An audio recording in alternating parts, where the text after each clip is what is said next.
Alors, Keyshot s'organise en différents modules. Au centre de l'écran, vous retrouvez le viewport qui présente une sorte de prévisualisation de ce que vous allez obtenir si vous lancez un rendu.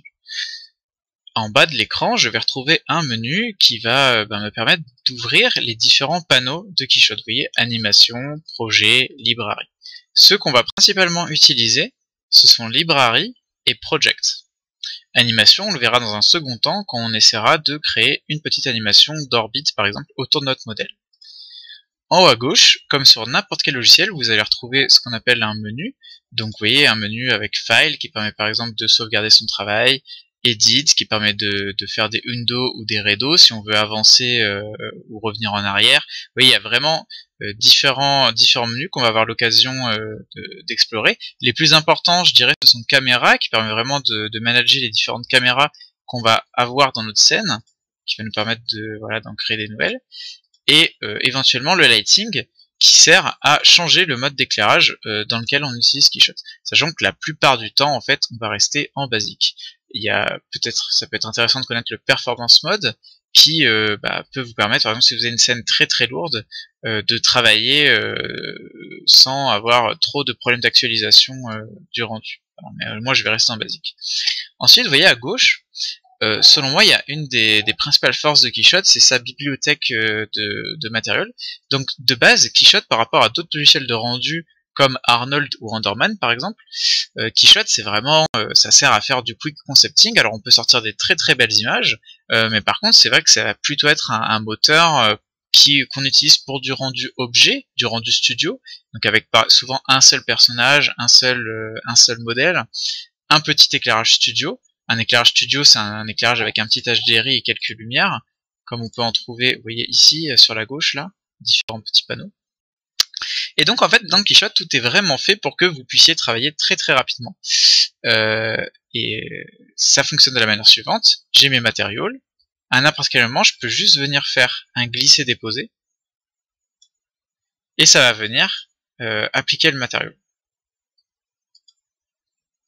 Donc, c'est vraiment hyper simple, ça va très très vite et on peut très rapidement s'amuser à tester différents types de look dev sur notre modèle. Hop, je vais faire des CTRL Z pour regarder mon... Alors ça c'est... Sur mon modèle j'ai déjà préparé des petits matériaux que j'ai attribués, mais ensuite on va voir justement comment partir de ce même modèle à blanc et essayer de lui attribuer des matériaux pour obtenir le look dev qu'on a là.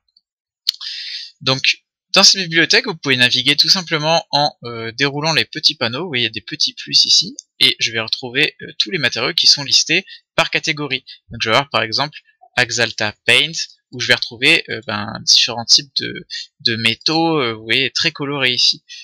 Sur les glaces, je vais retrouver des matériaux qui représentent du vert, avec parfois du vert un peu trouble, du vert qui peut être un peu milky.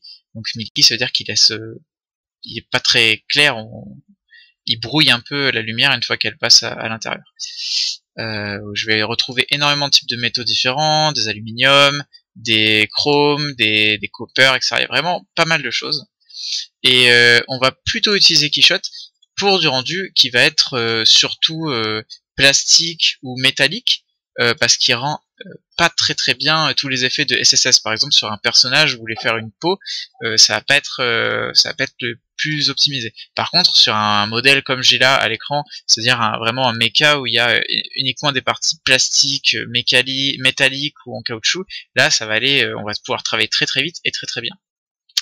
Donc ce petit panneau ici à gauche de bibliothèque ou de library, déjà hop, vous voyez ici, là je peux, si je veux voir mes thumbnails en un peu plus gros, je peux venir ici jouer avec la petite réglette et je vais pouvoir trouver d'autres menus à l'intérieur, donc color, où je vais retrouver des couleurs. Alors honnêtement, moi je m'en sers assez rarement, c'est vraiment si vous voulez attribuer un Pantone. Donc un Pantone c'est une couleur référencée avec un code, vraiment un Pantone spécifique à votre modèle, mais finalement ça on touche assez peu parce que dans les matériaux, vous allez voir que on peut déjà venir, quand on sélectionne un matériau ici, hop, modifier un peu des fois les couleurs, etc. Donc c'est pas nécessairement très utile. Dans les textures, on va trouver un peu de la bibliothèque, de la banque, où parfois on va pouvoir trouver par exemple des effets de normal map, des US si on fait des lumières, enfin voilà, il y a plusieurs types de choses. Moi ce qui m'intéresse le plus c'est Material, environnement. Parce que environnement, en fait, ça vient placer une sorte de dôme HDR autour de votre modèle. Et vous allez voir que ce dôme, en fait, il a vraiment une grosse incidence sur le rendu qu'a votre modèle. Par exemple, moi, j'avais choisi un modèle un petit peu d'extérieur comme ça, pour avoir des reflets comme si mon modèle était un peu posé sur un champ, au milieu d'un chantier, donc avec un sol un peu sablonneux, terreux, et un ciel très très bleu. Et donc en fait, en fonction un peu de l'atmosphère ou de l'ambiance que vous allez devoir donner à votre scène finale ou à votre modèle, vous allez choisir un HDR en conséquence en fait. Vous voyez, si je prends ça, c'est au milieu de l'herbe, je vais avoir forcément des reflets très très verts. Alors que sur le précédent, j'avais plutôt des reflets bleutés et un peu couleur dust, sable pour le sol. Ensuite, ici vous avez différents backplates. Honnêtement, je m'en sers assez rarement, ce sont des images qu'on va pouvoir venir placer en arrière-plan en fait. Mais souvent vous allez juste rechercher à balancer des matériaux qui correspondent un peu à ce que vous voulez obtenir en termes de look dev et placer vos environnements. Une fois que c'est fait, à droite là, donc ça c'est vraiment les bases de la librairie, hein, très très simple, très facile d'utilisation encore une fois. Et à droite, hop, je vais retrouver un petit onglet, donc ça c'est l'onglet projet, vous voyez, si je clique, ici je peux ranger le panneau. Si à un moment je veux plus voir la librairie pour travailler sur un espace complet, je peux cliquer ici. Dans projet, je vais retrouver vraiment l'affichage déjà de mon modèle. Vous voyez, mon modèle ici, il est séparé en différentes parties, pelvis, châssis, etc. Alors ça, c'est moi qui ai organisé au moment où j'ai fait mon modèle.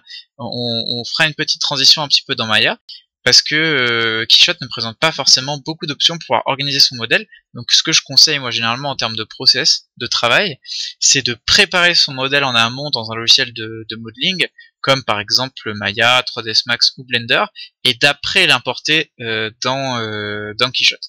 Donc ça, on va voir quelques tips pour le faire correctement.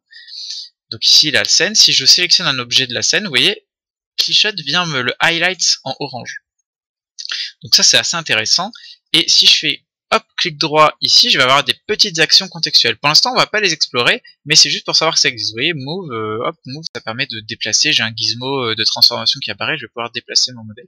Moi, je vais éviter de le faire vraiment sur cette scène parce que, comme je vous dis, j'ai préparé mon modèle sur Maya en amont. Hop, donc, ce qui peut être assez pratique, c'est quand on sélectionne par exemple un élément, ici, si je prends je vais un peu me promener dans mon arborescence. Hop.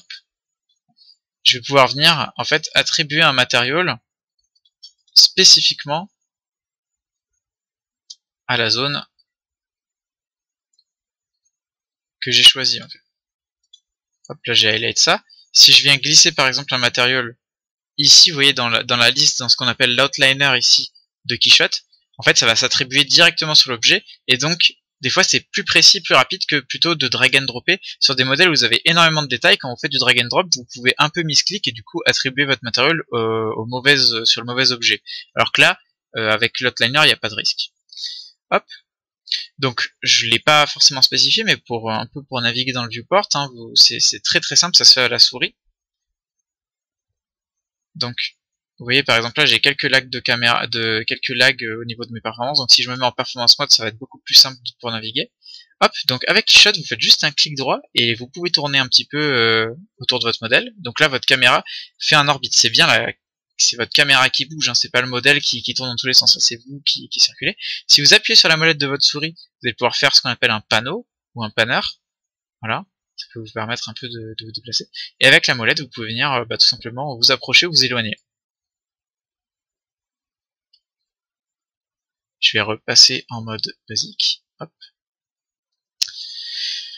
Donc ça c'est pour la partie outliner. Ici vous avez une partie matériel qui est hyper intéressante. En fait, dans ce petit panneau à droite, il vient vous lister tous les matériaux qui existent dans votre scène. Donc si je clique par exemple sur Titanium B, je double-clique, et bien je vais me retrouver avec les propriétés de Titanium B. Donc vous voyez par exemple son paramètre de rugosité, je peux choisir un modèle ici de métal. Par exemple, est-ce que je veux un métal qui est du titanium, est-ce que je veux du zinc, est-ce que je veux du nickel, etc. Keyshot offre des pré-paramètres qui sont très très précis. Si je clique par exemple, vous voyez sur Velvet Red, il y a plusieurs canaux qui sont ouverts. Par exemple, le canal de roughness qui permet de gérer un petit peu la rugosité de mon modèle. Vous voyez, le Velvet, moi je l'ai attribué sur les différentes petites parties en câble ici. Si je change la couleur et que je passe par exemple sur du bleu, hop, en temps réel, je vais pouvoir venir observer mon matériau qui a changé de couleur. Donc ça, c'est parce que j'ai touché la diffuse map. Moi, je vais remettre la diffuse rouge. Hop. Donc ça, c'est vraiment très facile à utiliser. Si on le souhaite, on peut ouvrir un Material Graph.